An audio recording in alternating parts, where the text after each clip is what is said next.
Hello friends and welcome back in Microsoft Excel tutorial.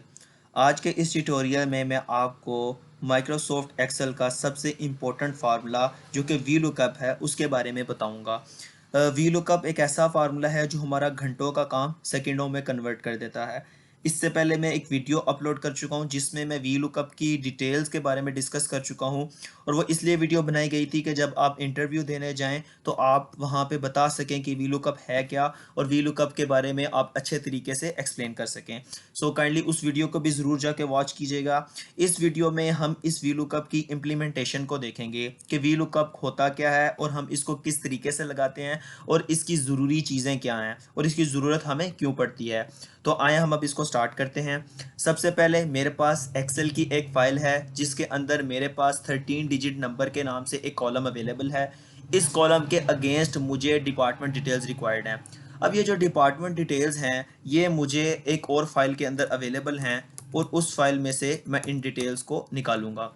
अब ये मेरे पास दूसरा कॉलम है जिसके अंदर 13 डिजिट डिटेल्स नंबर कॉलम भी अवेलेबल है एंड देन डिपार्टमेंट डिटेल्स भी अवेलेबल हैं। सो वी लुकअप का जो फर्स्ट इंपॉर्टेंट चीज़ नोट करने वाली है वो ये है कि जिस चीज़ के ऊपर आपने वी लुकअप लगाना है उसका दूसरी फाइल के अंदर अवेलेबल होना ज़रूरी है। इसके अलावा जो दूसरी चीज़ हमें नोट करनी है वो ये करनी है कि सबसे पहले जो हम चीज़ चेक करेंगे वो ये करेंगे कि दोनों फाइल्स की जो फॉर्मेटिंग है वो बिल्कुल ठीक है, लाइक दोनों फाइल्स की एक्सटेंशन जो हैं वो सेम होनी चाहिए। सो ये मेरे पास फाइल सेव है, इसकी extension dot XL S x है, और इसकी भी एक्सटेंशन, ये दोनों फाइल्स हैं, ये भी एक्सएल एस एक्स है।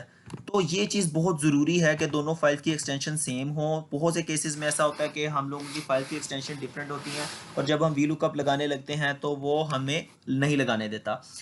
पहले नंबर पे ये चीज़ चेक होगी। अब सेकंड नंबर पे जो चीज़ हमने चेक करनी है वो ये चेक करनी है कि जो कॉलम्स की फॉर्मेटिंग है वो एक्यूरेट है। अब इस कॉलम के अंदर अगर हम जब देखेंगे तो ये मेरे पास नंबर में आ रहा है। सो दूसरे अगर हम लोग दूसरी शीट में जाते हैं तो यहाँ पे भी जो मेरे पास 13 डिजिट नंबर का कॉलम है ये नंबर में आ रहा है।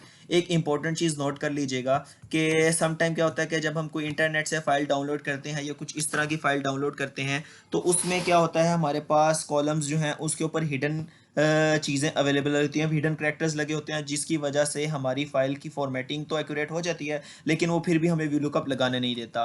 तो उसको ख़त्म करने के लिए आप सिंपल क्या करेंगे, आप इसको कॉपी करेंगे, जिस चीज़ के ऊपर, जिस कॉलम के ऊपर आपने वी लुकअप लगाना है उसको कॉपी करके आप नोटपैड पे पेस्ट करें, एंड देन उसको आप वापस यहाँ पे पेस्ट कर देंगे। तो इससे क्या होगा कि आपकी वो हिडन जितनी भी वैल्यूज़ हैं वो ख़त्म कर देगा, एंड देन इसको आप सेम फॉर्मेटिंग कर सकते हैं। अगर जनरल में है तो दूसरी साइड भी जनरल में होनी चाहिए, अगर नंबर में है तो दूसरी साइड भी नंबर में होनी चाहिए। सो इनको किस तरह फॉर्मेटिंग चेंज करते हैं इसके ऊपर ऑलरेडी एक वीडियो अपलोड कर चुका हूँ, आप उसमें जाके दे सकते हैं। सो फ्रेंड्स अब हम इसको बंद करेंगे एंड देन अब हम लगाएंगे वी लुकअप। सो यहाँ पे मेरे पास इस बी कॉलम के अंदर मैंने वी लुकअप लगाना है, तो इस तरह है is equal to V lookup. अब मैं क्या कह रहा हूँ, वी लुकअप इस एक वैल्यू को वी लुकअप करो, कोमा, इस शीट के अंदर। अच्छा, अब मैंने जो बेस वैल्यू लेनी है मैंने स्टार्ट वहाँ से करना है जहाँ पे मेरा वो कॉलम अवेलेबल होगा जिसके ऊपर मैं वी लुकअप लगा रहा हूँ। ये चीज़ बहुत ज़रूरी है समझनी कि आपकी जो बेस वैल्यू वो काउंट होगी जो कि जिधर से आप वी लुकअप स्टार्ट कर रहे हैं। सो मैं वी लुकअप स्टार्ट कर रहा हूँ डी कॉलम से, तो डी कॉलम मेरी इस टाइम बेस वैल्यू जो कि नंबर 1 कंसीडर होगी। सो अब मुझे वैल्यूज़ कौन सी चाहिए, मुझे चाहिए सेकेंड कॉलम वाली। सो नंबर 1 और नंबर 2 पे 2C, आप देखेंगे यहाँ पे 2C मुझे शो भी कर रहा है, तो ये सेकंड कॉलम है आपका। सो ये इसको मैं पूरे को कॉपी किया, नीचे तक मैंने इसको ड्रैग किया, एंड देन कोमा 2, कोमा, अब मेरे से true for approximate match, false for exact match. So मुझे एग्जैक्ट मैच चाहिए, comma 0 and bracket close. So अब आप देखेंगे यहाँ पे मेरे पास कंप्यूटर डिपार्टमेंट जो कि इस वैल्यू के अगेंस्ट डिपार्टमेंट था उसकी आ गई। अब मैं इसको नीचे तक कॉपी कर दूंगा। सो मेरे पास यहाँ पे जो जितनी डिपार्टमेंट डिटेल्स रिक्वायर्ड थी वो सारी की सारी आ गई। फॉर दी सेक मैं एक दफ़ा इसको चेक करूँगा कि यहाँ पे ये जो वैल्यूज़ इसने उठाई हैं एक्यूरेट हैं, तो इसको सिंपल इधर जाके, तो ये आर्ट्स डिपार्टमेंट इधर आ रहा है और आर्ट्स डिपार्टमेंट इधर आ रहा है। सो ये चीज़ मेक श्योर करनी है कि ये वैल्यूज़ एक्यूरेट आई हैं। सो फ्रेंड्स, इस तरह हम लोग वी लुकअप लगाते हैं जिससे हमारा घंटों का काम सेकंडों में कन्वर्ट हो जाता है। अगर मेरे पास वी लुकअप ना होता तो मुझे क्या करना पड़ना था, एक एक चीज़ को कॉपी करके कंट्रोल एफ कंट्रोल वी करके इधर आना पड़ना था, एंड देन इसको कॉपी करके यहाँ पे जाके इसके आगे पेस्ट करना पड़ना था।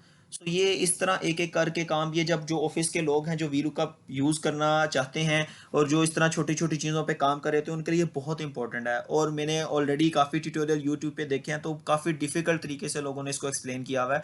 सो ये बहुत सिंपल सा फार्मूला है, बस बेसिक चीज़ों की आपने ये नोट करना है। और एक चीज़ जो सबसे इंपॉर्टेंट चीज़ जो आपने नोट करनी है वो ये है कि अगर फ़र्ज़ करें यहाँ पे मेरे पास ये जो फर्स्ट कॉलम है, मैं एक कॉलम ऐड करता हूँ यहाँ पे और ऊपर वाला कॉलम मैं कॉपी करता हूँ, तो मेरे पास ये डुप्लीकेट वैल्यूज़ आ गई नीचे। सो अब ये डुप्लीकेट यहाँ पे मैं लिख देता हूँ IT। अब मैं इस कॉलम के आगे जब वी लुकअप लगाऊंगा, तो वी लुकअप लगाया मैंने, तो कोमा 2 कोमा 0। सो इसने कंप्यूटर डिपार्टमेंट की ही वैल्यूज़ ला के दी, इसको IT की भी ला के देनी चाहिए थी जो कि नहीं दी। तो ये चीज़ जेन में रखिएगा कि अगर डुप्लीकेट रिकॉर्ड्स हुए और उसके आगे टू डिफरेंट डिटेल हुई, तो वी लुकअप को जो पहले नंबर पे डिटेल मिलेगी वो ही वो उठा कर लेकर आएगा। ये वो सारी चीज़ें हैं जो कि बहुत ज़्यादा एक बहुत अरसा काम करने के बाद मुझे पता चली, तो मेरा काम था आप लोगों तक बेहतरीन तरीके से उसको पहुंचाता। उम्मीद है आपको ये ट्यूटोरियल पसंद आया होगा। काइंडली मेरे चैनल को सब्सक्राइब करें, लाइक करें। Thank you so much. अल्लाह हाफिज़।